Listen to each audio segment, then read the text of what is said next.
आदरणीय व्यासपीठ संत परीक्षक आणि माझ्या जमलेल्या बालमित्रांनो, नमस्ते. माझे नाव श्रावणी केतन लटके. मी आता दुसरीमध्ये शिकते. माझ्या शाळेचे नाव आहे जिल्हा परिषद शाळा शेळकेवाडी. माझ्या बोधकथेचे नाव आहे सुजाण चतुर्थ. सुजाण चतुर्थ. एका गावात एक ब्राह्मण राहत होता. तो प्रचंड विद्वान होता, परंतु मागच्या जन्मातील चोरी करीत असे. एके दिवशी तो गावातून निघत होता तेव्हा ते दुसऱ्या राज्यात आलेले 4 ब्राह्मण पाहिले. आपल्याबरोबर आणलेल्या अनेक मौल्यवान वस्तू ते ब्राह्मण बाजारात विकत होते.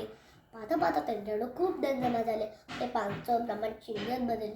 तो विचार करू लागला, कोणत्या तरी मार्गाने त्याच्याजवळचं धन पवणं तर मला बरे दिवस चोरी करावी लागणार नाही, असा विचार करून तो त्या ब्राह्मणाजवळ जाऊन बसला. त्याच्याशी गोड गोड बोलून देणं त्याचा विश्वास संपादन करू लागला. त्याचं मन जिंकण्यासाठी तो त्याची सेवाही करू लागला.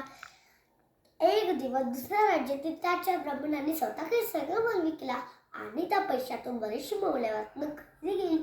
चोरी करण्याची भीती वाटून त्यांनी ते रत्न आपापल्या रंगामध्ये लपवून ठेवले. ते 4 ब्राह्मण आपल्या राज्यात परत जायची तयारी करू लागले.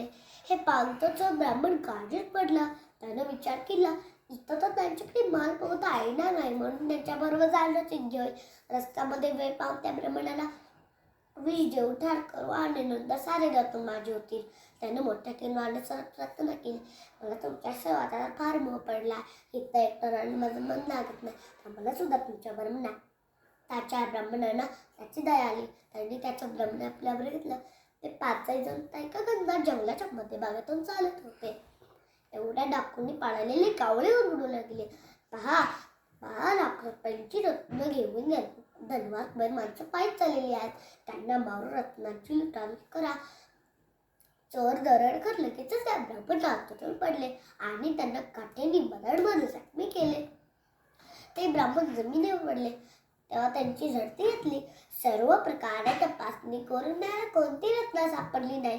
त्यामुळे चोर आश्चर्यचकित होऊन म्हणाले, अरे प्रवासी मित्रांनो, आमच्या या पक्षाने सांगितलेली बातमी कधी खोटी ठरली नाही. तुम्ही आपली धनसंपत्ती जिथं कुठं लपून ठेवला असेल तिथून बाहेर काढा, नाही तर आम्ही तुम्हाला ठार टाकू, तुमचं शरीर कापून देत पाहू. ब्राह्मण चोरानं विचार केला की दरोडेखोर तसं ऐकणार नाही.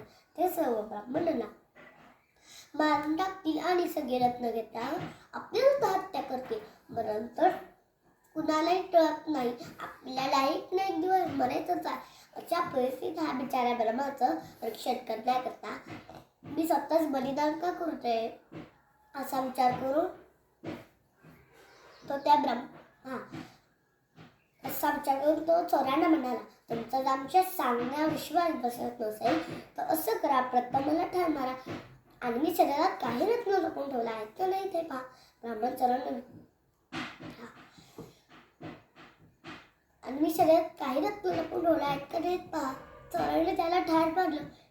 त्याचे शरीर कापून पाहिलं, त्यात एकही रत्न आढळलं नाही. तेव्हा त्याची हत्या केला तर त्या चोराने पश्चाताप वाटू लागली आणि त्यांना 4 घरची सुटका केली. विद्वान असल्यामुळं त्याच्या ब्राह्मणानं आपला जीव देऊन त्या 4 ब्राह्मणाचं रक्षण केलं. त्याच्या ब्राह्मणानं स्वतः जुबाडता, म्हणूनच म्हणतात मूर्ख मित्रापेक्षा सुजाण मित्राचं शत्रुत्व अधिक चांगलं असतं. म्हणूनच म्हणतात मूर्ख मित्रापेक्षा सुजाण मित्राचं शत्रुत्व अधिक चांगलं असतं. धन्यवाद.